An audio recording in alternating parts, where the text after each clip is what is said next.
A ruined farmer came across twin sisters lost in the frozen woods. Without knowing they were the daughters of a billionaire who had caused his downfall, he took them in. What happened next would change their lives forever. The wind's howl cut the air like icy blades, but Jack hardly felt the cold.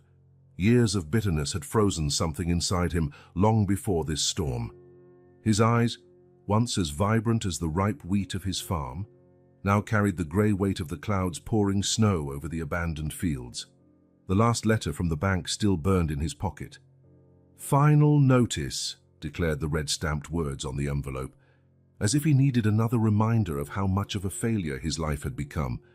Jack pulled his worn coat tighter, his heavy footsteps leaving deep marks in the accumulating snow. The fence needed repairs, just one more item in the endless list of broken things on his property. He could have waited for the storm to pass, but the loneliness of the empty house suffocated him more than the icy wind. That was when he heard it. A sound so out of place in that desolate landscape that at first he thought it was his imagination. The muffled cry of a child. "Help!" A small, trembling voice pierced the wind. "Somebody, please!" Jack stopped, his heart pounding against his will. The crying came again, now accompanied by a second child's voice. Two children. "Emily, I'm scared." "Shh, Sarah, it'll be okay." Following the sounds, Jack found the two girls huddled under a pine tree. Identical twins, no more than 5 years old. Their pink coats, though expensive-looking, were soaked with snow.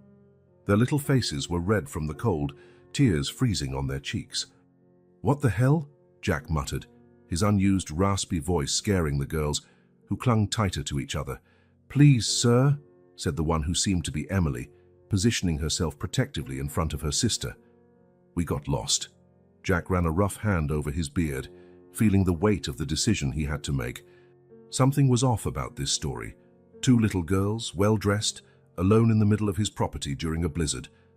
But leaving them out there meant certain death. "Come with me," he finally said, his voice harsher than he intended. "My house isn't far." The girls hesitated, identical looks of fear and hope passing between them. "You'd rather freeze out here?" Jack asked impatiently. Part of him, the part that still cared, regretted his tone when he saw the girls flinch. Emily was the first to stand, pulling Sarah with her. "Thank you, sir." The walk back to the farmhouse was silent, aside from the sound of the girls' teeth chattering. Jack tried not to notice how they stumbled in the deep snow with their delicate boots, or how Sarah occasionally let out a quiet sob. When they finally arrived, the house looked even more run down to Jack's eyes. The porch floorboards creaked under their feet, peeling paint revealing rotten wood underneath. He couldn't decipher the twins' expressions as they went inside, fear of the place or relief from the cold. "Sit near the fire," he ordered, indicating the half-dead fireplace. While the girls obeyed, Jack searched for the only clean blankets he still owned. "You need to take off those wet clothes," he said, holding out the blankets. The twins exchanged that silent look again, as if communicating without words. "You can change behind the couch. I'll make something hot for you to drink." In the kitchen, Jack found some old cocoa powder at the back of a cupboard. While heating the milk, which luckily wasn't spoiled yet, he could hear the girls' whispers.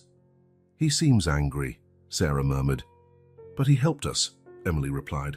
"Like Dad said, not all good people seem good on the outside." Jack felt something tighten in his chest upon hearing that. It had been so long since anyone had been in his kitchen, since he'd had to worry about anyone but himself. The cups trembled slightly in his hands as he returned to the living room. The girls were now wrapped in blankets, their blonde hair still damp from the snow. They accepted the cups with timid thank yous, blowing on the hot chocolate with identical caution. "So," Jack began, settling into his worn armchair, "care to tell me how you ended up on my land in the middle of a blizzard?" Emily bit her lip, looking at her sister before answering. We were playing explorers, and we got lost." "Explorers," Jack repeated incredulously. "In this weather? Alone?" "Lisa," Sarah started, but Emily nudged her elbow. "Who's Lisa?" Jack asked, noticing the exchange. "No one," Emily answered too quickly. "We just got lost, that's all." Jack studied their identical faces. Something about their story seemed rehearsed, as though they had memorized what to say. But what reason would two 5-year-olds have to lie like this? A flash of memory hit him. His own daughter, at the same age as the twins, making up stories to cover some mischief. The familiar pain clenched his chest, and Jack stood abruptly, startling the girls. "It's late," he said, his voice rough. "You can sleep in the guest room tonight. Tomorrow morning we'll sort this out." "Are you calling the police?" Sarah asked, eyes wide with fear. Jack hesitated. He should, of course. It was the right thing to do. But something in the girls' expressions made him answer. "Not tonight. Right now you need to rest." The guest room was dusty and cold, but better than the frozen forest. Jack found clean sheets at the back of a closet and made the bed while the twins watched from the doorway, still wrapped in blankets. "Try to sleep," he said, his hand hovering uncertainly over the light switch. If you need anything, I'll be in the living room." "Good night, sir," they answered in unison, already snuggling together in the bed that seemed too large for their small bodies. Jack closed the door slowly, ignoring the tightness in his chest at the sight of their two blonde heads side by side on the pillow, so much like... No, he couldn't think about that now. In the living room, Jack dropped into his armchair, eyes fixed on the dying embers in the fireplace. The wind still howled outside, but the house felt different now. Less empty, less dead. He should be worried about the girls' obvious lies, about the mystery of their appearance on his property. He should be planning how to find their parents, how to rid himself of this unwanted responsibility as soon as possible. But all he could think about was the soft sound of their breathing from the guest room, the weight of the empty hot chocolate cups in his hands, the way Sarah had smiled timidly when thanking him for the drink. "Just until tomorrow," Jack muttered to himself, trying to ignore how much less bitter his voice sounded. "Just until the storm passes." But as he fell asleep in his armchair, the last warmth slipping away from the fireplace, Jack couldn't help the treacherous thought that, for the first time in years, he didn't feel completely alone. In the guest room, the twins whispered under the covers. "Do you think he'll tell anyone?" Sarah asked, her voice small in the darkness. "No," Emily answered with a certainty beyond her years. "He seems sad, like Dad was after Mum left. Sad people understand other sad people." Sarah snuggled closer to her sister. "He made us hot chocolate." "Yeah," Emily smiled in the dark. "Maybe he's not so scary after all." The girls finally fell asleep, their fingers intertwined beneath the blanket, while outside, the snow kept falling, covering their tracks in the forest as if they had never existed. Jack woke with a start a few hours later, his neck aching from sleeping in the armchair. For a moment, he was disoriented. Something felt different in the house's silence. Then he heard it. Small footsteps in the hallway, a whisper, a muffled giggle. His first instinct was annoyance. Who dared disturb his solitude? But then the memories of the previous afternoon returned, and with them that strange sensation in his chest, somewhere between discomfort and something he refused to name.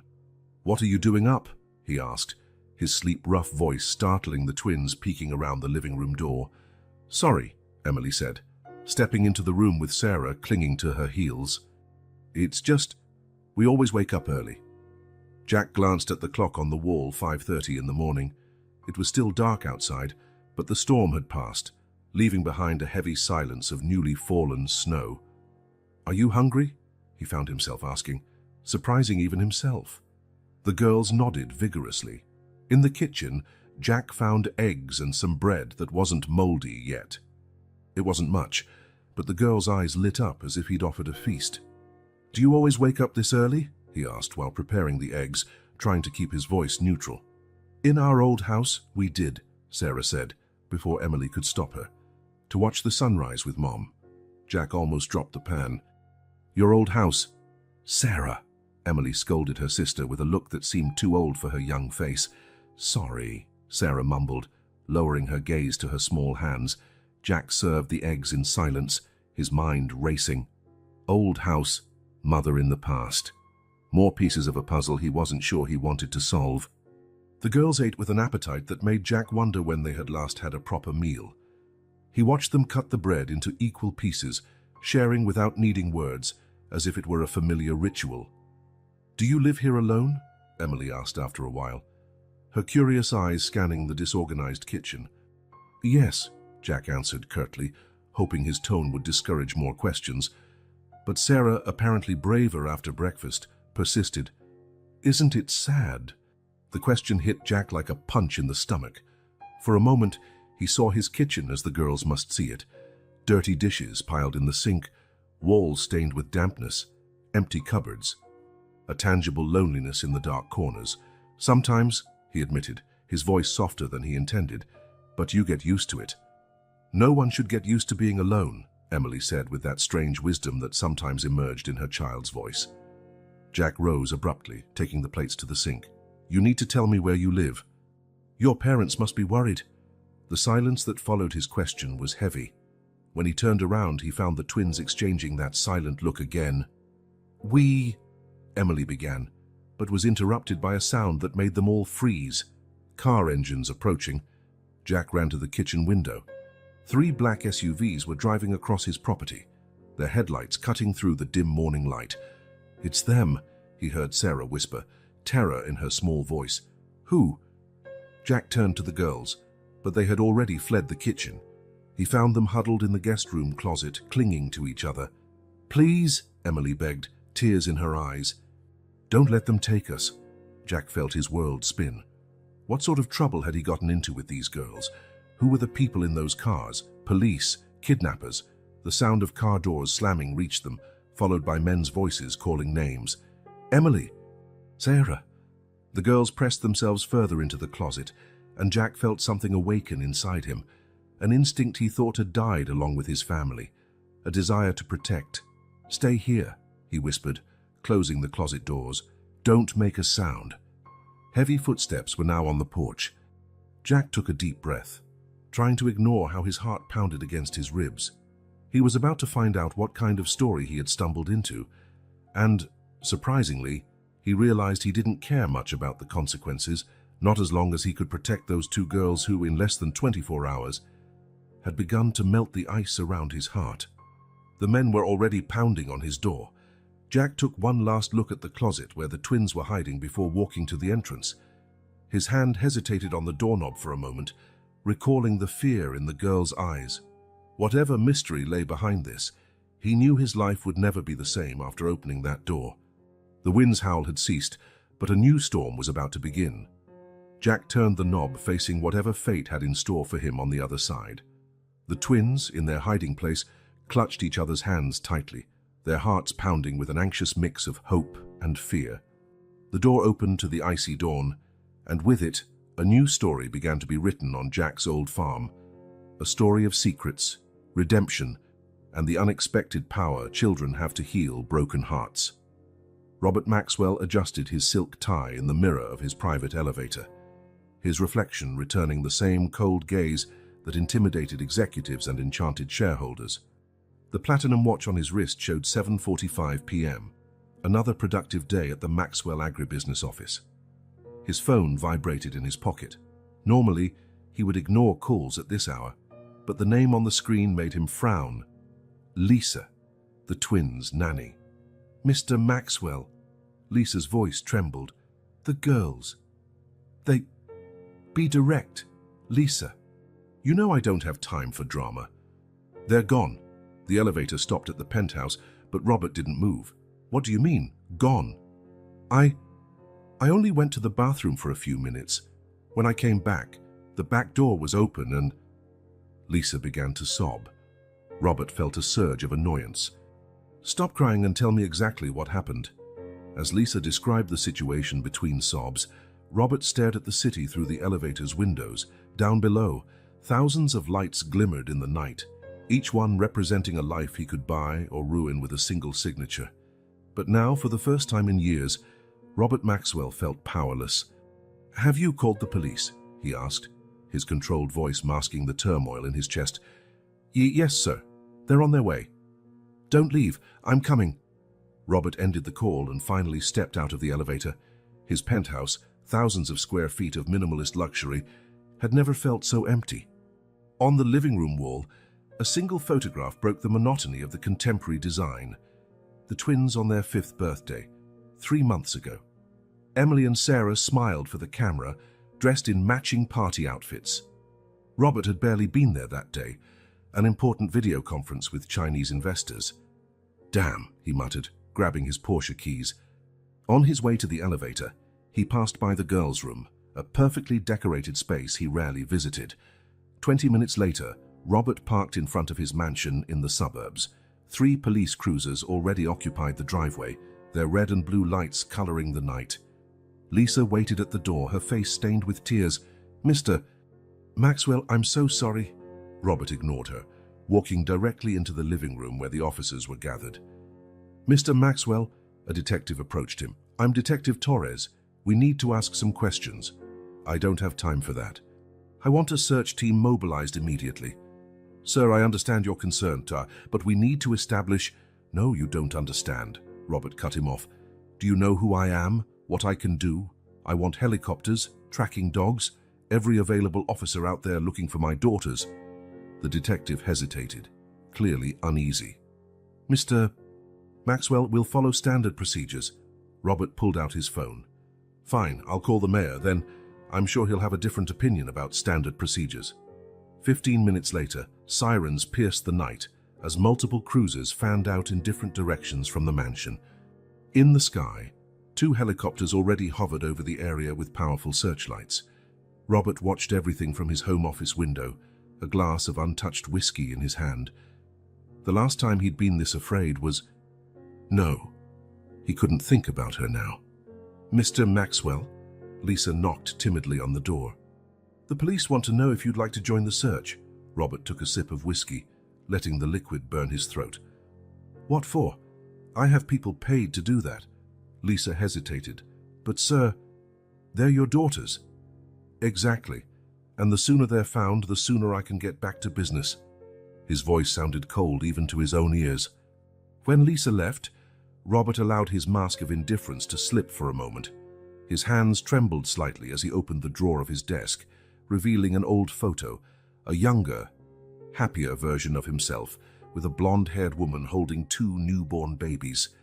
"You'd know what to do, Claire," he murmured to the photo. "You always did." The phone rang, interrupting his vulnerable moment. It was his assistant, reminding him of the board meeting early tomorrow. "Cancel everything," Robert ordered, surprising himself, "and get my private jet ready. I want to be prepared to fly at any moment if it becomes necessary." Hanging up, Robert returned to the window.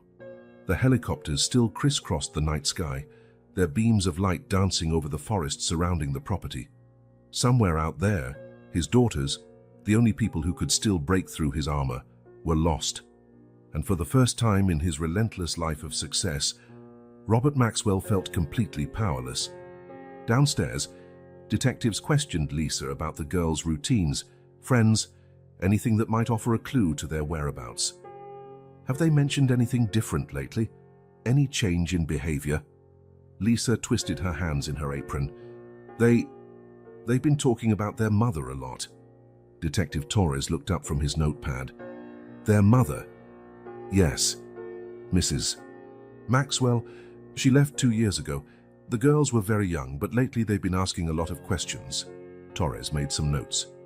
"And how does Mr. Maxwell handle that?" Lisa hesitated, glancing nervously at the stairs leading to Robert's office. He changes the subject, works even later. The girls learned not to mention their mother around him." The detective nodded, adding a few more lines to his notes. A profile was forming in his mind. An absent father, needy children, an absent mother who was starting to stir their curiosity. Upstairs, Robert continued his silent vigil by the window. The whiskey in his glass had warmed, forgotten. His eyes scanned the darkness outside, searching for any sign of movement. The hours dragged on. Reports came in periodically. No sign of the girls in the northern area. Nothing at the park. No leads at the shopping center. At midnight, Detective Torres climbed the stairs to deliver another negative update. "Mr. Maxwell," he began cautiously.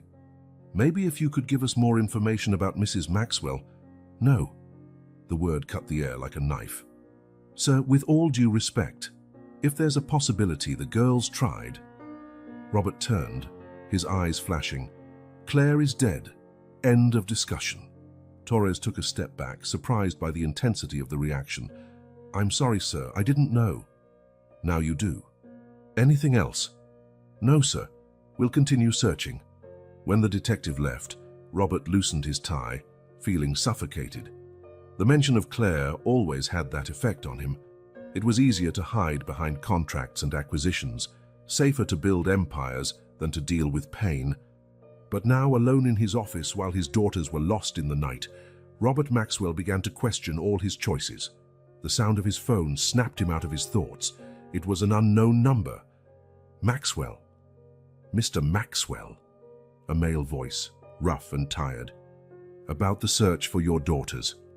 Robert gripped the phone tighter. Did you find anything? Not exactly, sir, but we found small footprints near the northern part of the forest, close to some abandoned farms. Robert closed his eyes for a moment. Another vague clue, another uncertain direction. Keep searching, he ordered, his voice cold despite the tremor in his hands. Deploy more teams to that area. I want every inch of that forest combed before sunrise. Ending the call, Robert returned his gaze to the darkness beyond the window. Somewhere out there, his daughters, the only ones who could still pierce his armor, were lost. And for the first time in his life, Robert Maxwell felt utterly powerless. His eyes fell once again on the photo in his drawer. Claire, the babies, his last true family. Then he slammed the drawer shut, stood up, and straightened his tie. Torres, he called, his commanding tone returning. Gather a team. I'm going to the northern area personally. The detective looked surprised. Are you sure, sir? We can continue coordinating from here. No more coordinating from afar, Robert cut him off. My daughters are out there. Dawn approached, painting the sky in pink tones. Somewhere between the receding shadows, two little girls waited to be found, and a father was finally starting to realize that no amount of money in the world could replace lost time with those we love. Dawn brought a different kind of silence to the old farm. Jack woke to the sound of childish laughter coming from the kitchen, a sound so strange in his lonely house that, for a moment, he thought he was dreaming. Emily, you can't use that much flour. But I want to make big pancakes, Sarah. Jack found his kitchen in a state of organized chaos. Flour covered the counter like snow, and the twins, still in pajamas, were trying to make what looked like pancakes. What do you two think you're doing? His voice came out harsher than he intended. The girls froze, identical guilt on their flour-covered faces. We wanted to make you breakfast, Emily explained, clutching a wooden spoon like a scepter. To say thank you. Yeah, Sarah chimed in. Dad always says debts have to be repaid. Jack felt a squeeze in his chest. Your dad says that, does he? Yes, Emily nodded vigorously. He says business is business. And he does a lot of business, Sarah added. Like a whole lot. Jack began cleaning the mess, watching how the girls worked in perfect sync to help him. What kind of business? All kinds, Emily answered vaguely. He has a huge office way up high, where you can see the whole city. Jack frowned. A wealthy businessman with an office in a high-rise. Why would these girls run from a life of luxury? Breakfast is almost ready, Sarah announced proudly, presenting a misshapen but golden pancake. Jack couldn't help a small smile. Not bad for a first try. The girl's eyes shone at the compliment. It was surprising how small acts of approval made them blossom. After breakfast, the twins insisted on exploring the farm. Jack followed reluctantly, seeing his decaying property through their eyes. Each discovery was an adventure, each abandoned corner a new mystery. Look, Emily, a swing. The old tire swing still hung from the oak in the yard, its rope worn by time. Jack felt his heart skip a beat. Annie had loved that swing. Better not, he began, but Emily was already helping Sarah onto it. Higher! Sarah shouted with joy as her sister pushed. Jack watched, tense, ready to intervene at the slightest sign of danger. But the girls' laughter was contagious, echoing through the yard like music. Your turn, Mr. Jack, Emily called. No, please, they both begged in unison. Jack found himself giving in, gently pushing the swing as the twins took turns. The sound of their laughter seemed to chase away the shadows that had long haunted the place. The morning flew by. The girls discovered the old chicken coop, now empty. "We could have real chickens here," Emily suggested, eyes shining. "And a garden there." Sarah pointed to an abandoned flower bed. "With colorful flowers." Jack watched them making plans, his heart torn between the fear of getting attached and the involuntary joy their presence brought. After a lunch of improvised sandwiches using the last of the ingredients in the fridge, the twins insisted on helping with chores. "Dad says everything has to be organized," Emily declared, carefully folding an old blanket. "Yeah, he doesn't like mess," Sarah agreed, though her organizing mainly involved shoving things under the couch. "Your dad sounds interesting," Jack commented, trying to probe for more information. The twins exchanged that familiar look before Emily replied, "He's very busy, always in important meetings. More important than you." Jack couldn't stop himself from asking. The silence that followed was answer enough. In the afternoon, while the girls drew with pencils and paper found in a drawer, Jack found himself noticing how different they were, despite looking identical. Emily was the protector, always caring for her sister. Sarah was more of a dreamer, lost in her own world of stories and fantasies. "What are you drawing?" he asked Sarah. "Our family," she answered simply. "Look, this is you." Jack felt his heart tighten at the childlike drawing, him, the twins, and a winged figure. "Who's that?" "Our mom," Emily said softly. "Sarah always draws her like an angel now." Jack swallowed hard. "And where is your mother?" "In heaven," Sarah replied, still drawing. "Dad doesn't like to talk about her, but we miss her." "Is that why you ran away?" Emily let slip, immediately covering her mouth. Jack sat down heavily in his armchair. "You ran away from home?" The twins shrank a bit.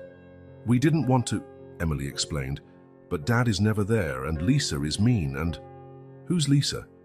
"Our nanny," Sarah answered. "She doesn't let us talk about Mom." Jack closed his eyes for a moment, his own memories of loss echoing in the girl's words. When he opened them, he found two identical pairs of eyes watching him with concern. "Did you lose someone too?" Emily asked softly. Jack nodded, surprising himself with his honesty. "My wife and daughter, in an accident." Sarah stood up, and before Jack could react, hugged him. Emily quickly joined her. "You're not alone anymore," Sarah declared with the simple innocence of a child. Jack felt tears he had refused to shed for years beginning to form. The girl's embrace was like a balm on wounds he thought would never heal. The rest of the afternoon passed in a blur of activity. The twins insisted on renovating the house, which mainly meant moving furniture around and creating art from found objects. To his own surprise, Jack found himself joining in. He helped clean dusty windows, fixed a broken chair, even dug out some old gardening tools from the barn. "Tomorrow we can start the garden," Sarah planned excitedly over dinner. A vegetable soup Jack improvised with whatever was left in the pantry. "And fix the chicken coop," Emily added, "and paint the fence." Jack knew he should stop them. Explain they wouldn't be staying long, that this wasn't a permanent situation.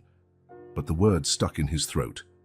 After dinner, while the girls got ready for bed, Jack heard sirens in the distance. His heart raced. Were the police looking for missing children? "Mr. Jack," Sarah's voice brought him back. Sarah's, "Could you tell a story?" I don't know many stories." "Then tell us about your daughter," Emily suggested, already settled in the bed beside her sister. Jack hesitated. It had been so long since he'd spoken about Annie. She loved that swing," he began, his voice hoarse. "She'd spend hours on it, asking to go higher." The twins listened intently as Jack, for the first time in years, shared memories of his family. It was as if each word lifted a bit of the weight on his heart. When the girls finally fell asleep, Jack stayed there for a long time, watching their peaceful breathing. In just one day, they had brought more life into his house than he thought possible. The sirens still wailed in the distance. Jack knew he should do the right thing. Call the police, return the girls to their family. But the thought of his home reverting to its former silence was almost unbearable. In the room that had once only housed ghosts of his past, there was now hope. The twins slept peacefully, unaware of the swirl of emotions they had awakened in Jack's wounded heart. Sarah still clutched her drawing, the makeshift family they had formed in just one day. Jack gently picked it up, studying the childish lines. There he was, drawn with a smile he hadn't worn in a long time. The twins, hand in hand. And that winged figure, not just their mother, he realized, but all mothers, all lost loves still watching over their children.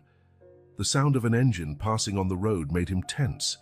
Soon the police would expand their search to more remote areas. Soon they'd have to face reality. But for now, in that moment suspended between the fading day and the dawn that would bring new decisions, Jack allowed himself to feel something he had long forgotten: hope. The twins stirred in their sleep, instinctively seeking each other's warmth. Jack adjusted the blanket over them, his gentle touch betraying the growing affection he was trying to deny.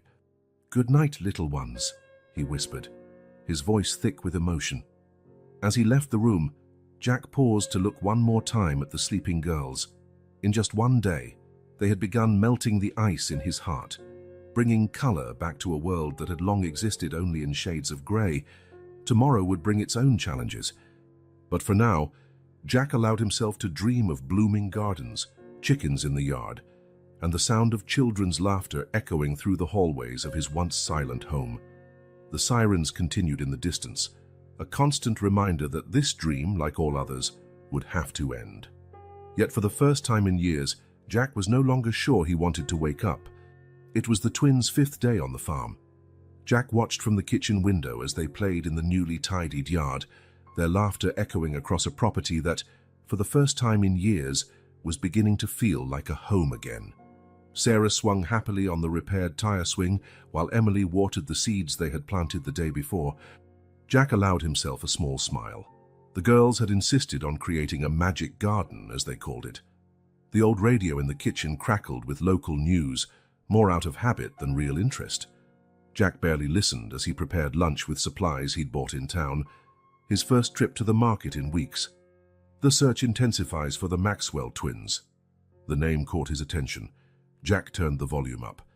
Emily and Sarah Maxwell, daughters of billionaire Robert Maxwell, CEO of Maxwell Agribusiness, have been missing for 5 days.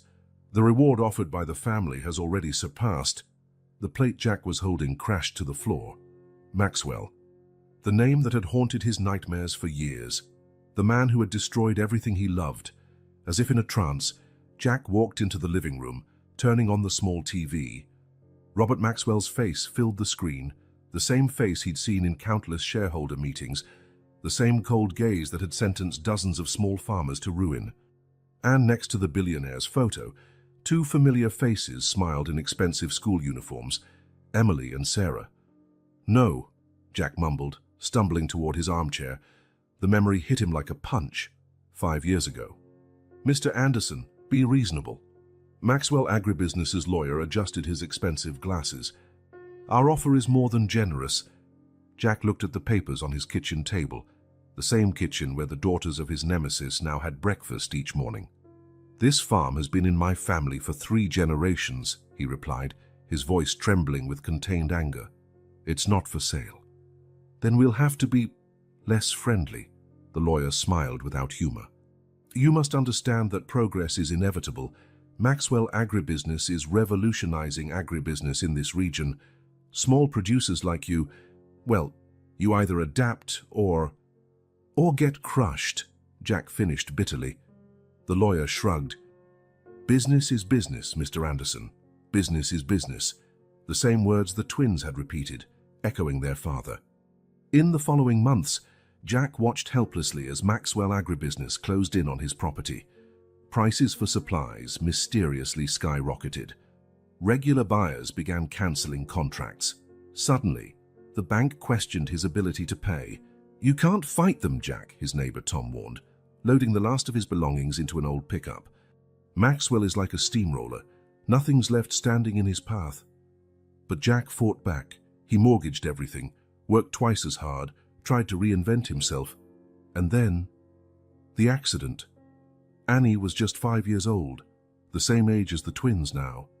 It was a sunny Sunday, and she had begged to go into town with Mary to buy seeds for her own garden. Jack never knew if the Maxwell agribusiness truck had really lost its brakes or if... No, he couldn't think about that. But the coincidence was too cruel. The day after the tragedy, the pressure to sell his land mysteriously ceased. "Dad," Sarah's voice snapped him back to the present. The twins stood in the living room doorway, looking at him with concern. "Are you crying?" Emily observed quietly. Jack touched his face and surprised to find tears. On TV, Robert Maxwell continued his dramatic appeal for his daughter's return. "Please," the billionaire's voice quivered. "Whoever is with my girls, they're all I have left." "Liar," Jack muttered, switching the TV off with force. The twins flinched at his tone. "Mr. Jack?" Sarah asked timidly. "Did we do something wrong?" Jack's heart broke at the fear in their eyes. No, they had no fault. They were just innocent children, like Annie had been. But they were his daughters. The blood of the man who had destroyed Jack's life ran through their veins. "Why didn't you tell me?" he asked, his voice rough. The girls exchanged nervous looks. "Tell you what?" "About your father. About who you really are." Emily stepped forward, protectively as always. "You seem different." "Are you going to send us away?" Sarah asked, tears already glistening in her eyes. Jack stood abruptly, needing distance. His hands trembled. Revenge. The word echoed in his mind like a tempting mantra. Robert Maxwell was finally vulnerable. Through his precious daughters, Jack could make him feel a fraction of the pain he had suffered. "Mr. Jack," Emily called, her small voice trembling, "please don't be mad at us." "Yeah, we promised to be better," Sarah pleaded desperately. Jack closed his eyes tightly, more memories assaulting him. 4 years ago, the farm in its golden days, fields of wheat waving in the wind, Mary in her garden, Annie running among the flowers, the newly painted barn, hope in the air. 3 years ago, the arrival of Maxwell Agribusiness's first tractors, huge machines swallowing up small properties, the sound of fences being torn down, of dreams being destroyed. 2 years ago, sleepless nights with accounting books, growing debts, Mary quietly crying in the kitchen, Annie asking why they couldn't have ice cream on Sundays anymore.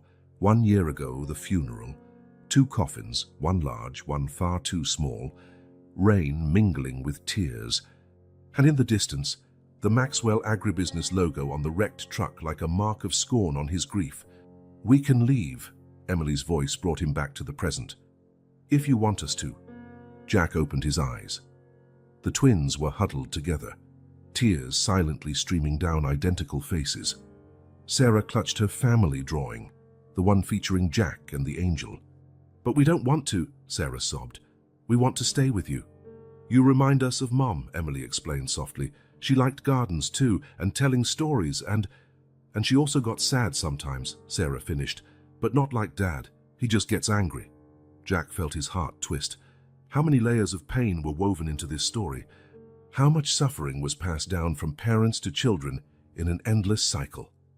"Mom said we should be kind," Emily continued, "even if people aren't kind to us. Because sometimes," Sarah sniffled, "people are mean because they're hurt." The children's innocent wisdom hit him like lightning. Jack staggered to his armchair, feeling the weight of his choices. He could use these girls to get revenge. He could make Robert Maxwell suffer as he had suffered. But what kind of man would that make him? What kind of man would Annie want him to be? "Come here," he called, his voice thick.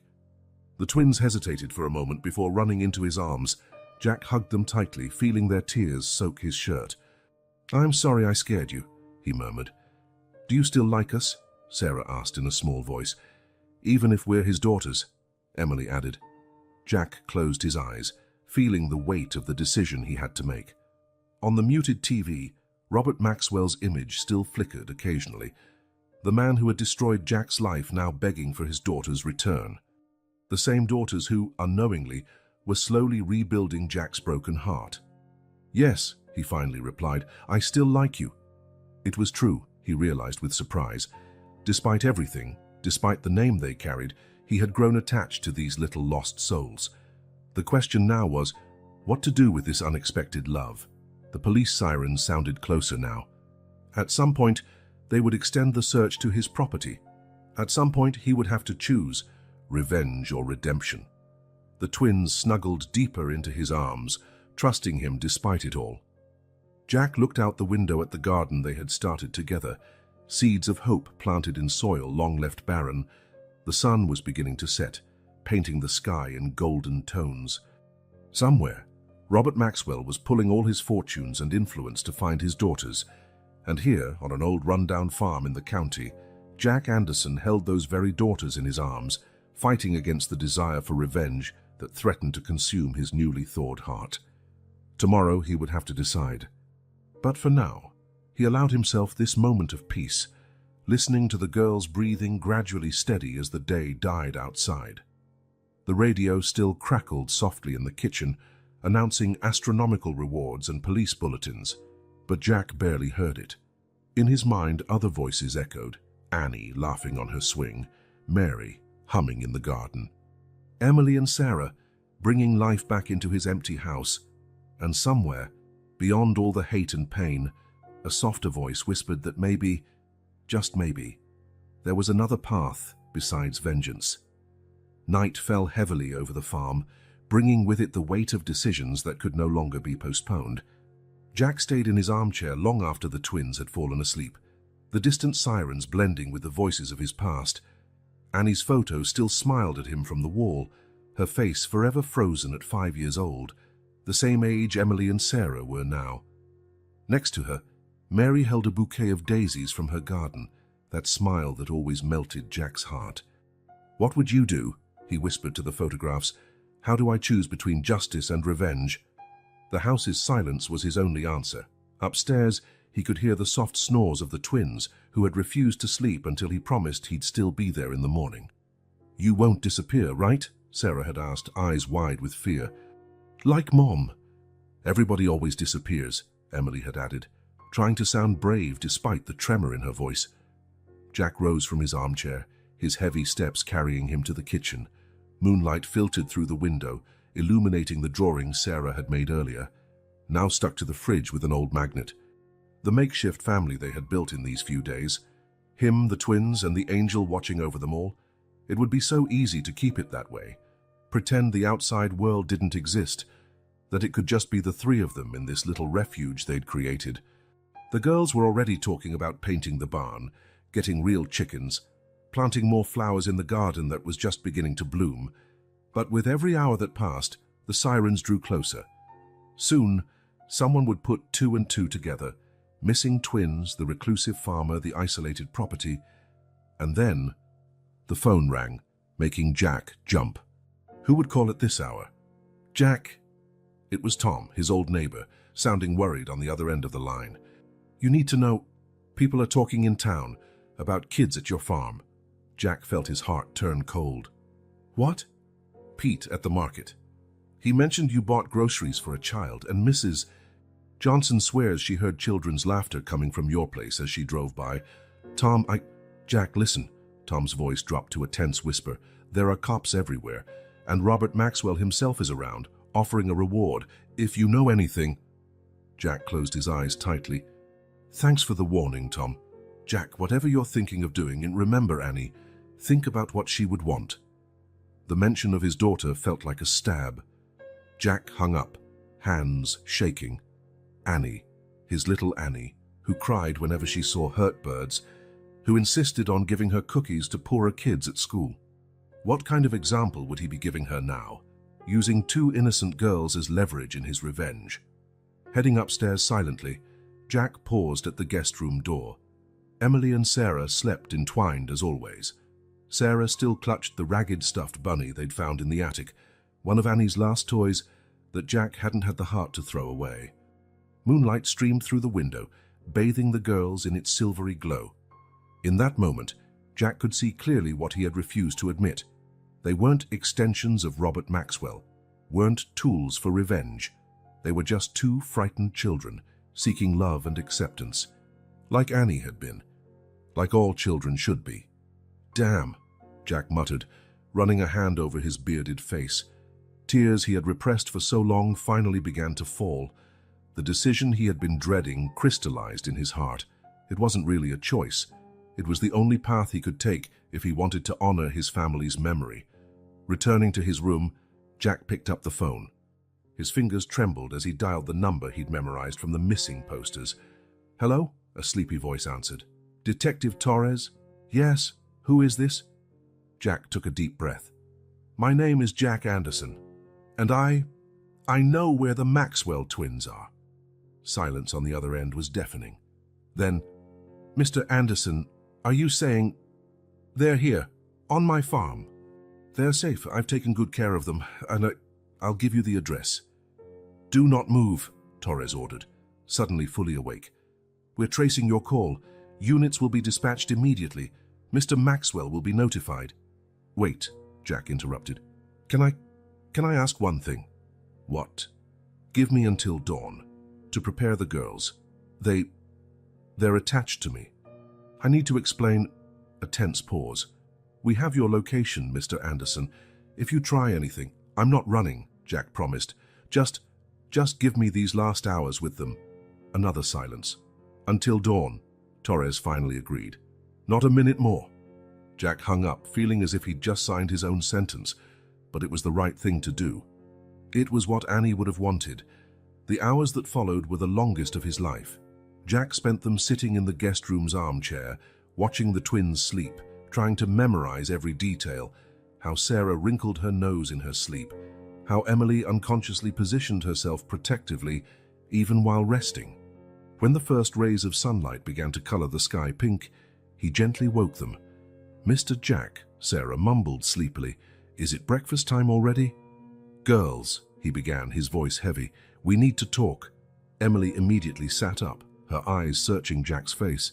"What's wrong?" "Yes," he admitted. "And it's not going to be easy, but you have to be strong now." The twins sat up in bed, still in their pajamas, their small faces serious, as Jack explained the situation. He told them about the phone call, the police on their way, how they needed to go home. "But this is our home now," Sarah protested, tears already streaming down her face. "We don't want to leave. You promised," Emily accused, hurt. "You promised you wouldn't send us away." "I'm not sending you," Jack tried to explain, heartbroken. "But you have a father, a life." "A father who's never there," Emily shouted, her voice cracking. "Who doesn't even look at us." "And you do," Sarah sobbed. "You make hot chocolate and tell stories and let us help in the garden," Emily finished, "like Mom used to." Jack pulled them into a tight hug, feeling his own tears falling onto their blonde heads. "Sometimes," he said gently, "doing the right thing hurts a lot. But that doesn't mean we shouldn't do it." "We don't want to do the right thing," Sarah muttered into his chest. "We just want to stay with you." The sound of engines drew closer. "My little warriors," Jack said, trying to sound braver than he felt. "Come on, get dressed. You're strong. Remember, you're my garden warriors." The girls nodded sadly, tears still falling as they got dressed. Jack helped them pack the few belongings they'd accumulated over these days, their drawings, the stuffed bunny, the seeds they'd set aside to plant. "Can we at least finish planting the daisies?" Emily asked in a small voice. "Before we go." Jack glanced out the window. Police vehicles were already visible on the road leading to the farm. "There's no time, sweetheart." Sarah clung to his legs. "Promise you won't forget us." "Never," Jack vowed, kneeling to their level. "You brought light back to this old house. How could I forget that?" The sirens were louder now. Jack led the girls into the living room, his heart heavy as lead. "Mr. Jack," Emily asked, holding his hand, "you're a good person. Like Mum used to say, sometimes good people look sad on the outside, but they have lots of love inside." "Yeah," Sarah agreed, taking his other hand. "We'll miss you." Before Jack could reply, headlights flooded the living room through the windows. Cars stopped outside, doors slamming, authoritative voices shouting orders. "Police, come out with your hands up." Jack knelt one last time in front of the twins. "Remember, you're strong, and you are loved, no matter what happens." "Jack Anderson," Detective Torres's voice echoed through a megaphone, "we know you're in there. Release the children immediately." "It's time," Jack said softly. The twins clung to him tightly, as if their love alone could stop the inevitable. Jack opened the front door, keeping the girls behind him protectively. The first light of morning revealed a surreal scene. Police cruisers, officers with guns raised, and at the center of it all, a figure Jack would recognize anywhere, Robert Maxwell. "Daddy!" Sarah cried out, running forward before Jack could stop her. "Sarah, wait!" Emily followed after her. Jack watched with a clenched heart as Robert Maxwell knelt to receive his daughters. For a moment, the mask of the powerful businessman fell away, revealing only a father hugging his lost children. "My girls," Robert murmured, tears visible on his usually impassive face. I thought I'd lost you too." "Like Mom?" Sarah asked innocently. Robert pulled them closer. "Never again, I promise." Jack started to retreat back inside, wanting to give them privacy, but Emily's voice stopped him. "Wait, Mr. Jack!" She ran back, hugging his legs one last time. Sarah quickly followed. "Thank you," Emily whispered, "for everything." Robert Maxwell watched the scene with a complex expression. Slowly, he approached, still holding his daughter's hands. "Mr. Anderson," he began, his voice softer than usual. "You don't need to say anything," Jack interrupted. "Just take good care of them." "He took good care of us," Sarah told her father. "He made hot chocolate and fixed the swing and let us plant flowers," Emily chimed in. "Just like Mom used to." Something shifted in Robert's gaze, maybe a late-blooming understanding. He studied Jack with new eyes, seeing beyond the disheveled farmer he'd once dismissed. "My daughters seem to have found a friend in you," he said slowly. Jack shrugged, uneasy under the scrutiny. "They're special." "They certainly are," Robert agreed, a genuine smile softening his features, "and apparently they have good judgment of character." Detective Torres stepped forward, handcuffing Jack. "Mr. Anderson, you're under arrest for—" "No," Sarah yelled. "He didn't do anything wrong." "It's true," Emily defended him. "We ran away." "He just took care of us." Robert raised a hand, silencing Torres. "Detective, I think we can handle this differently." He turned to Jack. "Mr. Anderson, could we talk? About your farm? About everything?" Jack blinked, surprised. Was this an offer of peace? Redemption? "Daddy!" Sarah tugged on Robert's expensive coat sleeve. "Can we visit Mr. Jack sometimes?" "Please." "Yeah," Emily begged. "You have to see the garden when the flowers bloom." Robert looked at his daughters, then at Jack, then at the farm he once saw as just another obstacle in his expansion plans. Now he saw something different, a place of healing where his children had found comfort when they needed it most. "Perhaps," he said softly, "we can all learn something here." The cuffs were removed from Jack's wrists. The sun was fully up now, illuminating the newly planted garden where small sprouts of hope began to grow. Emily and Sarah ran to the garden, calling both men over to see the seeds they had planted together. And there, under the golden morning light, old wounds began to mend. Jack watched the girls proudly show each flower bed to their father, explaining which seeds they had planted, their plans for the chicken coop, the dreams they had built in those few magical days. "Look, Emily, a daisy!" Sarah announced excitedly. "Just like the ones Mum used to grow." "And sunflowers over there," Emily added. "Mr. Jack said they always turn toward the sun, like people searching for hope." Robert Maxwell adjusted his expensive tie, visibly moved by his daughter's words. His eyes roamed the simple yet promising garden, then turned to Jack. "Mr. Anderson," he began, clearing his throat to hide the emotion in his voice. "It appears I owe you more than just thanks. You not only protected my daughters, you helped them connect with the memory of their mother." Jack looked away, uncomfortable. "They're good kids. They just needed someone who had time to listen." The remark didn't go unnoticed. Robert winced slightly, watching his daughters run around the garden, more alive and happy than he'd seen them in a long time. "Maybe," he said slowly, "it's time to make some changes. With the company, with my life." He paused meaningfully. "With this region." Jack looked surprised. "What do you mean?" "I mean there might be room for different forms of agriculture. Tradition and progress are side by side." Robert extended his hand. "If you're willing to talk about it."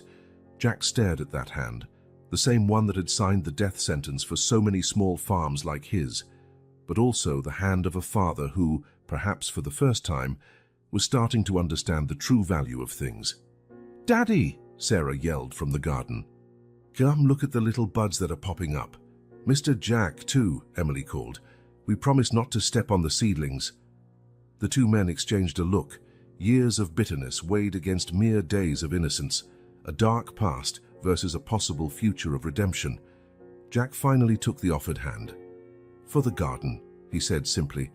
"For the garden," Robert agreed, a genuine smile softening his face. "And for the gardeners." The twins cheered, running over to hug both men. And there, in the reborn garden of a farm that had almost died, old wounds slowly began to heal under the morning sun. Detective Torres watched from a distance, a small smile on his normally serious face. He signaled for the police vehicles to withdraw quietly. This was no longer a crime scene. It was the start of a healing story. "Mr. Jack?" Sarah tugged on his sleeve. "Will you visit us in the city and teach us more about gardens?" "And tell us stories," Emily added hopefully. Jack looked at Robert, who nodded slightly. "It would be an honor to have your expertise, Mr. Anderson. My daughters and I have a lot to learn." Jack felt warmth expand in his chest. Not forgiveness, not yet. But it was a beginning. Like the tiny seeds in his garden, it would take time, care, and patience to grow. "How about we start with those daisies," he suggested, making the twins grin. And so, as the sun rose higher in the sky, 4 people scarred by loss began to build something new among flower beds and reborn dreams. It wasn't a happy ending, it was something better, a new beginning. Annie and Mary, Jack thought, would be proud. Somewhere, Claire was smiling too. And in the garden of the old farm, life continued its eternal cycle of endings and beginnings, pain and healing, revenge transformed into redemption through the pure love of 2 little gardeners who refused to give up on hope. A week had passed since the twins had been reunited with their father. The farm, once silent, now echoed with childish laughter on weekends, when Emily and Sarah came to visit their Mr. Jack and tend the garden they had started together. That Saturday morning, however, carried a different tension in the air. Robert Maxwell had requested a private meeting with Jack, and now the 2 men sat in the farm's dusty office, cups of coffee growing cold between them. "Mr. Anderson," Robert began, controlling his tone. "While reviewing the company's old files, our legal department found something unsettling." Jack watched the businessman open his Italian leather briefcase and take out a yellowed folder. His heart skipped a beat at the sight of Mary's delicate handwriting on the cover, writing he knew so well. "What's this?" he asked, his voice rough. "Property sale documents," Robert replied calmly. "Signed by Mary Anderson, your wife." The world seemed to tilt around Jack. Impossible. Mary never... "She sold 30% of the farm's land to Maxwell Agribusiness," Robert continued, spreading out the documents on the table. "Secretly, about 6 months before the accident." Jack took the papers with trembling hands. There it was, Mary's unmistakable signature, dates, amounts, a substantial transaction he had never known existed. "Why?" he murmured, more to himself than to Robert. Another memory flashed in his mind. 6 months before the accident. "Jack," Mary called from the barn doorway. "We need to talk about the farm." "Not now, honey," he answered, busy fixing the tractor. "I have to finish this before harvest." "It's important," she insisted. "It's about the future." "The future is right here," Jack interrupted, patting the tractor. "As long as we keep everything running." Mary hesitated, biting her lip the way she did when worried. "What if we need to consider other options?" "There are no other options," Jack said firmly. "This land has been in my family for generations. You know that." Mary nodded slowly, a shadow crossing her eyes. "Yes, I do." Back in the present, Jack stared at the documents, his mind a storm of emotions. "She received quite a sum," Robert commented quietly. "Well above market value." "Money," Jack laughed bitterly. "Mary never cared about money. She loved this land as much as I did." "Maybe," Robert conceded. "She loved something even more." Another flashback gripped Jack. 5 months before the accident. "Annie has a fever again," Mary said worriedly as she prepared dinner. "It'll pass," Jack replied, checking the farm's finances. The numbers looked increasingly grim. The doctor suggested some tests, Mary ventured. Tests, Mary? We barely have money for next season's seeds. What if it's serious? Mary asked, her voice trembling. What if our daughter needs... She's strong, Jack cut in, like all the Andersons. She'll be fine. Tiny footsteps interrupted them. Annie, pale and thin, dragging her stuffed rabbit. Mommy, she called. My head hurts. Back to the present, Jack's hands trembled more. The money, he said slowly, never showed up in our account. Robert nodded. Because Mary opened a separate account. For medical tests, Jack finished. Agonizing memories snapping into place like puzzle pieces. Annie was sicker than I wanted to admit. The sound of laughter floated in from outside. Emily and Sarah playing under Lisa's supervision. Jack rose, crossing to the window to watch them. She tried to tell me, he murmured. So many times. 4 months before the accident. Jack, Mary found him in the barn late at night. We need to be practical. The farm is draining all our money. And Annie? The farm is our legacy, Jack exploded. It's Annie's future. What future? Mary asked softly. If she's not healthy enough to enjoy it. Jack turned to Robert, who watched with a complex expression. Why show me this now? Jack asked. Because, Robert replied, we also found this. He slid a yellowed envelope across the table. Jack recognized it instantly. Mary's special stationery with tiny flowers on the edges. The envelope was addressed to him, sealed with purple wax she reserved for special occasions. With trembling fingers, Jack broke the seal. My dear Jack, if you're reading this, something went wrong. I intended to tell you everything face to face, to explain my choices, to beg for your forgiveness. But time is running out, and Annie needs us more than ever. Forgive me for selling part of the land without your knowledge. I know it seems like an unforgivable betrayal, but a mother does what she must to save her child. The doctors found something in the latest exams, something that needs immediate treatment. The money from the sale is in a special account, all documented with this letter. I know you'll hate me for this, see it as a weakness or as giving up. But sometimes, my love, we have to lose something in order to save something even more precious. Annie needs specialized care. The farm can wait. Our love can overcome this. Forgive me for making this decision alone. Forgive me for... The letter ended abruptly. Jack stared at it, tears blurring his vision. The accident happened the next day, Robert said gently. They were on their way to the hospital. For the tests, Jack replied, his voice breaking. The specialist in Chicago. Mr. Jack? Sarah's voice interrupted, small fists knocking on the office door. Look, the first daisy bloomed. You have to see, Emily added. It's just like the pictures of your wife in her garden. Jack and Robert exchanged a look before opening the door. The twins burst in like a whirlwind of energy, carefully carrying a little white daisy. Isn't it beautiful? Sarah asked, holding up the flower. The most beautiful, Jack agreed, his voice choked with emotion. Emily, always more perceptive, noticed his tears. Mr. Jack, are you sad? Sometimes, he answered gently. We feel sad when we remember the people we love very much. Like when we miss Mom, Sarah asked innocently. Yes, Jack smiled sadly. Exactly like that. Robert watched the interaction with misty eyes. Girls, he said softly, how about we show Mr. Jack that surprise we brought? The twins brightened instantly. Yes, Sarah exclaimed. Come, Mr. Jack.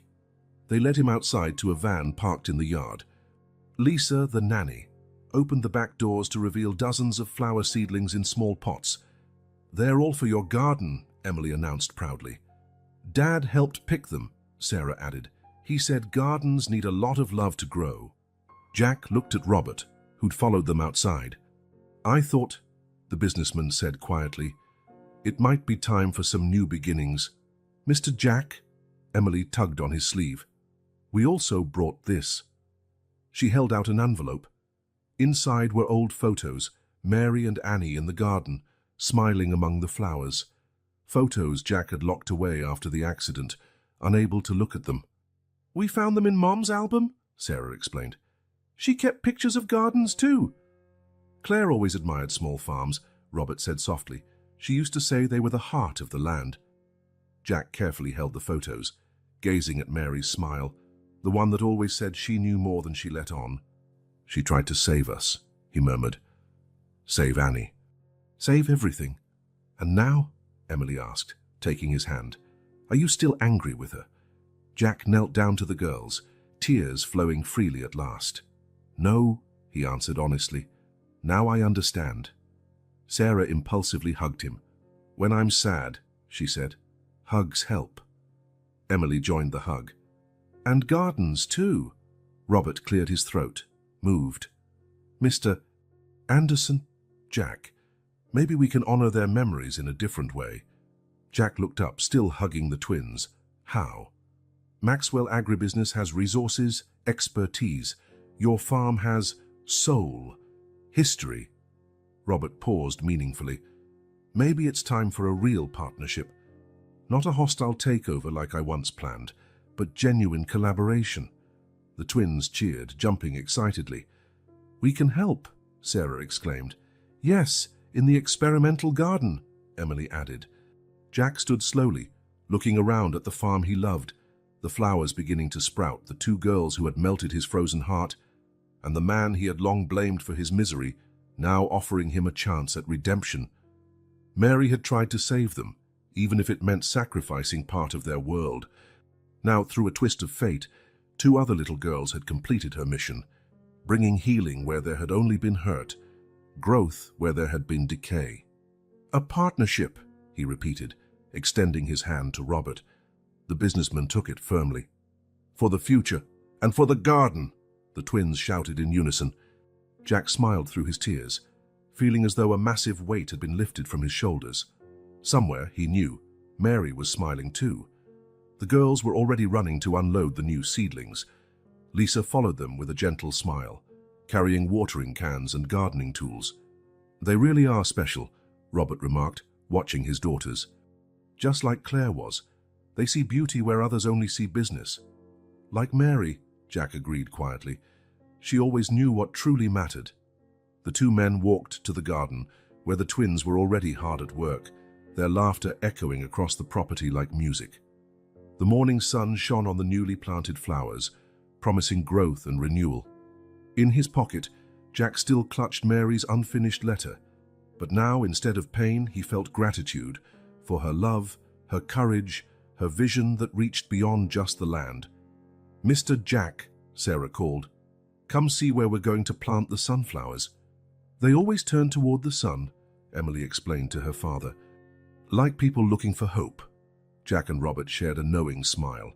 Sometimes, Jack thought, children have to teach us the simplest, most profound truths.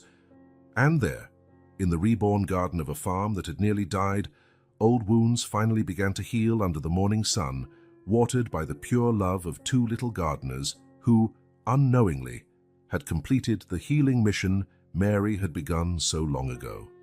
Dawn had barely broken when Jack started rummaging through the farmhouse attic. Mary's unfinished letter had awakened something in him, a desperate need to understand, to find the missing pieces of the puzzle surrounding his loss. Dusty boxes revealed fragments of his previous life, wedding photos, Annie's school notebooks, old receipts carefully organized by Mary's meticulous hand. Each object held a memory, each memory another layer of understanding. Mr.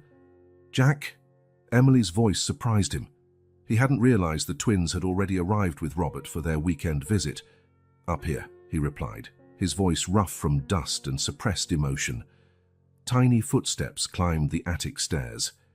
Emily and Sarah appeared in the doorway, eyes wide at the organized chaos Jack had created. What are all these things? Sarah asked, picking up a framed photo. Memories, Jack answered softly, of people I loved very much. Is that your wife? Emily pointed to Mary in a wedding photo. She was so pretty. She was, Jack smiled sadly, inside and out. Like our mum, Sarah said, settling near a box. Dad says people who are beautiful on the inside never really die. Jack felt his heart squeeze. Your dad said that. He cries sometimes, Emily confided in a low voice. when he thinks we don't see. The sound of heavier footsteps on the stairs signaled Robert's arrival.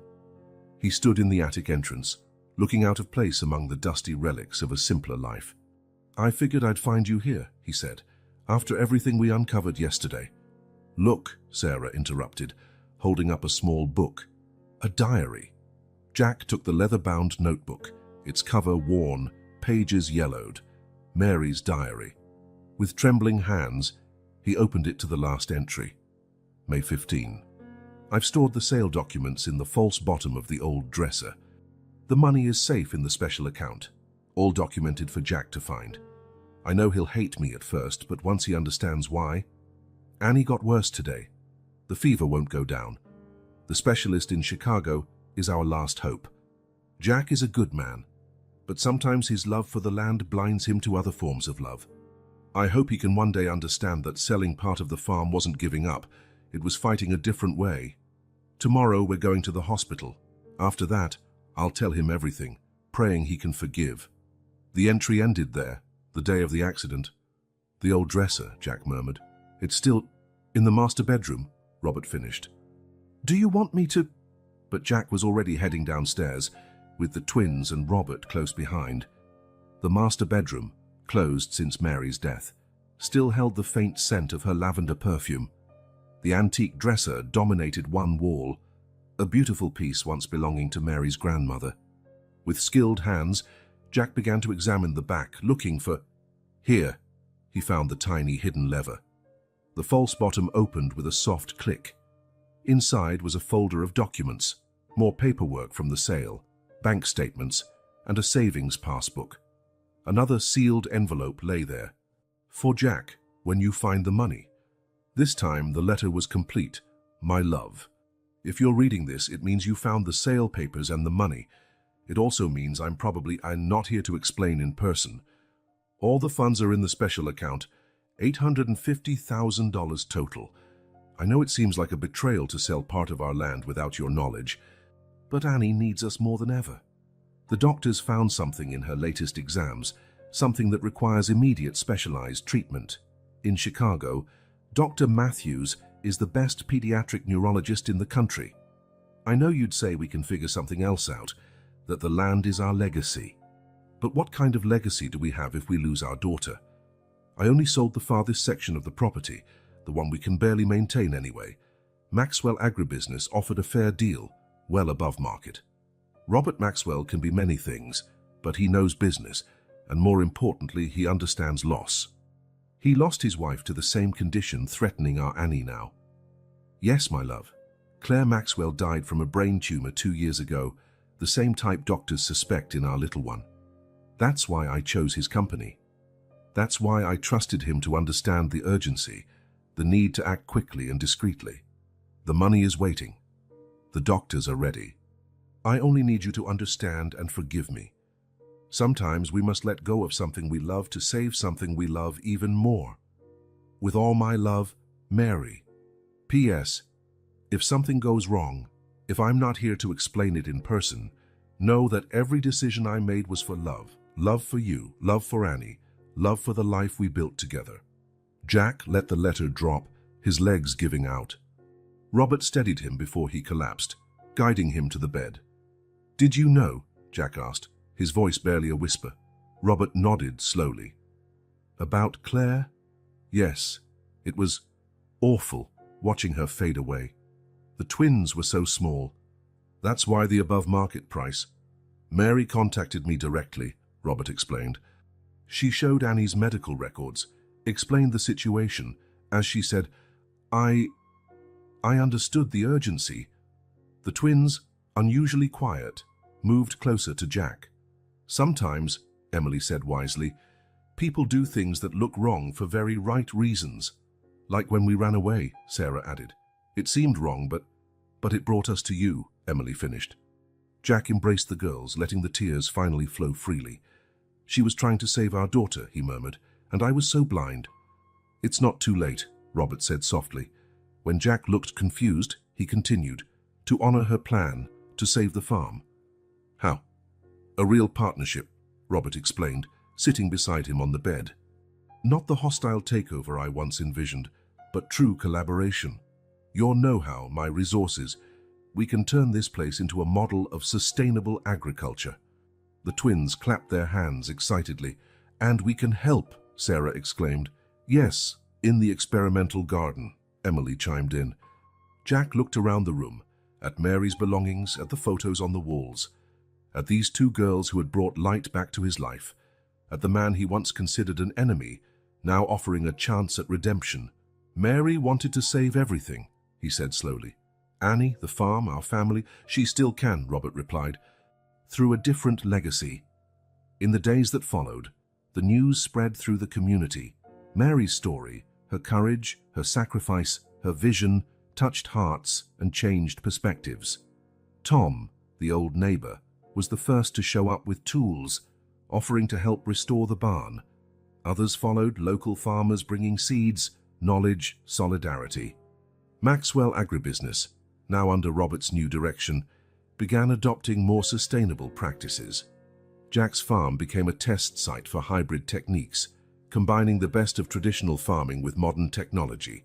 The twins came every weekend, filling the property with their laughter and ideas. The experimental garden thrived under their enthusiastic care, a living symbol of renewal and hope. "Look, Mr. Jack," Sarah called one Sunday afternoon. "The daisies we planted are huge. Bigger than the ones in the city garden," Emily added proudly. Jack watched the girls race among the flowers, Robert at his side on the porch. "They're our bridge, aren't they?" Jack commented. "Between the past and the future, between us." Robert smiled, watching his daughters, just as our wives would have wanted. In his shirt pocket, Jack carried Mary's letters, no longer a burden of guilt, but a reminder of love and sacrifice. The pain was still there and probably always would be. But now there was also understanding, forgiveness, and above all, hope. "Mr. Jack," Emily called, "come quick. There's a bird's nest in the apple tree." "And the eggs are about to hatch," Sarah added excitedly. Jack and Robert exchanged a look before joining the girls. Life, like the seasons on the farm, continued in its eternal cycle of death and rebirth. Somewhere Jack knew. Mary and Claire were smiling. Their choices, their sacrifices, their love finally understood and honored through their children and this new partnership born of shared pain. The sun began to set, painting the sky with shades of pink and gold. The twins were still running around the garden, their laughter echoing like music through the property. Robert typed notes into his tablet, planning the next round of improvements, and Jack, he had been standing among the flower beds, finally felt at peace.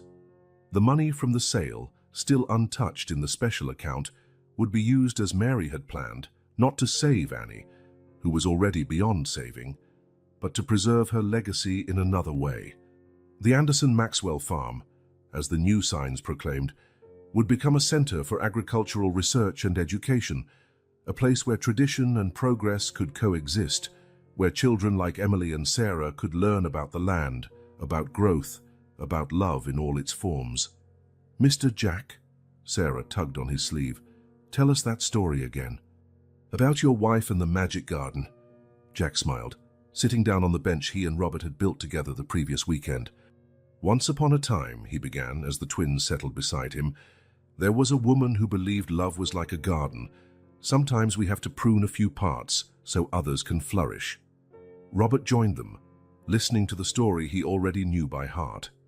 And there, under the evening sky, 4 hearts scarred by loss continued their own process of blooming, nurtured by the love Mary had planted so long ago. The Anderson Maxwell farm shone under the spring sun, unrecognizable from a year ago. Where once stood broken fences and abandoned fields, now wildflowers swayed in the breeze between rows of crops, arranged in precise geometric patterns, traditional and modern farming living in harmony. Jack observed the bustle from the restored porch, a steaming cup of coffee in his hands. A group of college students followed Tom, his former neighbor and now educational manager, learning about sustainable farming techniques. In the experimental fields, Maxwell agribusiness specialists tested new seed varieties developed for small producers. "Mr. Jack, Mr. Jack." The familiar sound of the twins' voices made him smile even before seeing them. Emily and Sarah came running up the stone path they had helped build themselves, their golden braids bouncing in the wind. "Guess what?" Sarah exclaimed, bounding onto the porch 2 steps at a time. "We won first place at the science fair," Emily finished, brandishing a golden trophy. "With our project about the experimental garden," Sarah added. Jack set his cup down and opened his arms, expecting the double hug. "My little scientists, I knew you'd do it." "The teacher said she'd never seen such a complete project," Emily said proudly. "Yeah, we explained everything about sustainable agriculture and how to combine old methods with new technology," Sarah elaborated. "Exactly like the Anderson Maxwell farm," a deep voice added from the bottom of the steps. Robert Maxwell climbed the porch, carrying a mysterious box. His expensive Italian suit now seemed perfectly at home in this rural setting, as did his smile, more frequent and genuine these past months. "Dad," the twins ran to hug him. "You came earlier today." "Of course I did," Robert smiled. "I couldn't miss today's ceremony." Jack felt his heart beat a little faster. The ceremony, after a year of transformations, the moment he both dreaded and looked forward to, had arrived. "I brought something special," Robert continued, placing the box on the porch table. "We found it in the company's old archives." Inside the box were photographs, dozens of them, old pictures of the farm in its glory days, when the Anderson family first settled there. More recent photos too, showing Mary in her garden, Annie on the swing, moments captured from a life that seemed so distant now. "How?" Jack began, his voice thick with emotion. "Mary sent copies of all the important photos along with the sale documents," Robert explained gently. "She wanted to make sure the farm's history was preserved, even if everything changed," Jack finished, running a finger over one photo in particular, Mary and Annie planting daisies, identical smiles beaming under the summer sun. "Look, Emily," Sarah pointed at one of the pictures. "The garden looked just like the one we made." "That's because we followed Mary's sketch," Emily said. "Remember, the one we found in her diary?" Jack smiled through the tears that threatened to fall. Mary's diary had become a sacred guide for the twins, who insisted on recreating every detail of the original garden, with some modern improvements, as Emily liked to say. "It's almost time," Robert reminded gently. "People are already arriving." Indeed, cars began parking at the farm's entrance. The entire community had gathered for this day, the official opening of the Anderson Maxwell Agricultural Research and Education Center, and the dedication of the Mary Anderson Memorial Garden. "Come on, Mr. Jack," Sarah tugged his hand. "We need to get ready." "Yeah, we have a special surprise," Emily added with a mysterious grin. An hour later, the farm was bustling with activity. Hundreds of people gathered in the large field behind the house, local farmers, Maxwell agribusiness executives, students, professors, entire families who had been touched by the farm's transformation. A small stage had been set up near the memorial garden. Jack climbed the steps on shaky legs, Robert beside him for support. The twins, dressed in matching floral dresses, waited on stage with radiant smiles. "Good afternoon, everyone," Robert began at the microphone. "A year ago, this farm was a symbol of conflict between tradition and progress, between past and future.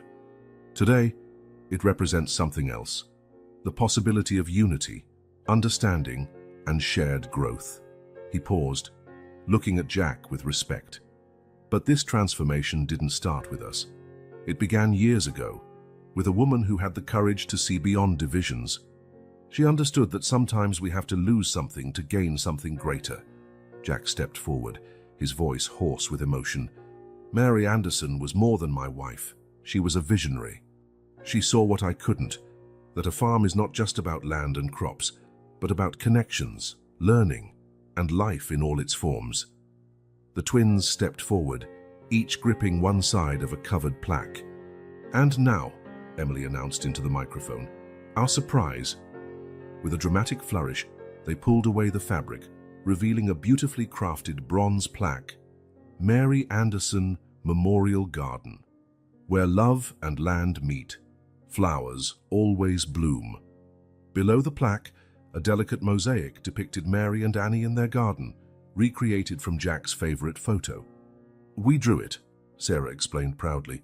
"And the city artists helped make it," Emily added. Jack touched the mosaic with trembling fingers, feeling as though Mary were there, smiling through the artwork. "This garden," he said into the microphone, "will be more than a memorial. It will be a living lab where children learn about the land, where researchers develop sustainable farming methods, where families can reconnect with nature and each other." Robert took the microphone again. "The Anderson Maxwell Farm is proud to announce that starting today, we will offer annual scholarships for young farmers.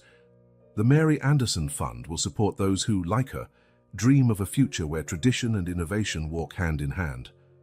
The twins ran to hug Jack when he stepped away from the mic, letting his tears flow openly at last. "Don't cry, Mr. Jack," Sarah comforted him. "Mary's happy. Look how many flowers bloomed today." It was true. The memorial garden was bursting with color, as if nature itself was celebrating this moment.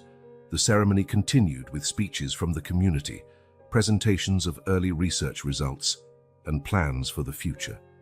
But Jack barely heard, lost in his own reflections. A year ago, he had been a broken man, consumed by bitterness and thoughts of revenge. Today, "Mr. Jack," Emily nudged him gently, "it's time to plant the special tree." Right, the final part of the ceremony. In the center of the memorial garden, a space had been prepared. The twins led Jack there, where a young apple sapling waited to be planted. "Because Annie loved apples," Sarah explained to the crowd, "and because trees are like families," Emily added. "They grow strong when they have good roots." Jack, Robert, and the twins worked together to plant the tree, a symbolic moment of unity between past and future, between two families once divided by tragedy and misunderstanding. When the last shovel of dirt was placed, the sun was starting to set, bathing the garden in golden light. The crowd began to disperse, but the four remained, contemplating their work. "You know what would be nice?" Sarah asked dreamily. "If we lived closer." "Yeah," Emily agreed excitedly. "We could come here every day, not just on weekends." Robert and Jack exchanged a surprised look. "Well," Robert cleared his throat, "it just so happens that the big house at the farm's entrance is for sale." "Tom's old place?" Jack asked. "It would be convenient," Robert continued, "to oversee the projects more closely." The twins started jumping for joy. "Please, Daddy. Please, Mr. Jack." Jack glanced around at the flourishing garden, the revitalized farm, the two girls who had changed his life, and the man who had gone from enemy to friend. "You know," he said slowly, "Mary always said gardens grow better with more people to tend them." Robert smiled, extending his hand. "Partners?" "Family," Jack corrected, taking the offered hand. The twins cheered, running to hug both men. And there, in the garden Mary had envisioned, under the young apple tree destined to grow strong and fruitful, four hearts wounded by loss continued to heal, united by a love that transcended time, tragedy, and misunderstandings. The sun finally set, but no one moved to leave. The first stars began to appear, and a gentle breeze carried the scent of flowers, daisies, roses, sunflowers, all Mary's favorites. "Look," Sarah pointed at a firefly dancing among the flowers. Soon others joined, creating a glowing dance in the twilight garden. "It looks like magic," Emily whispered. "It is magic," Jack replied softly. "The magic of love, healing, and new beginnings." Robert placed an arm around his daughter's shoulders, "and of the families we find in the most unexpected places." The twins smiled, their faces lit by the golden glow of sunset and the promise of a new dawn. Somewhere, Jack knew, Mary was smiling too. Her final gift and her ultimate sacrifice had finally bloomed into something more beautiful than she could have imagined. The Anderson Maxwell farm was no longer just a rural property. It was a living testament that love, like the seeds Mary had loved to plant, can grow in even the most unlikely soil, turning pain into beauty, loss into gain, ending into a new beginning. The future stretched ahead like a springtime garden, full of possibilities, colors, and life. And for the first time in a long while, Jack couldn't wait to see what each new day would bring.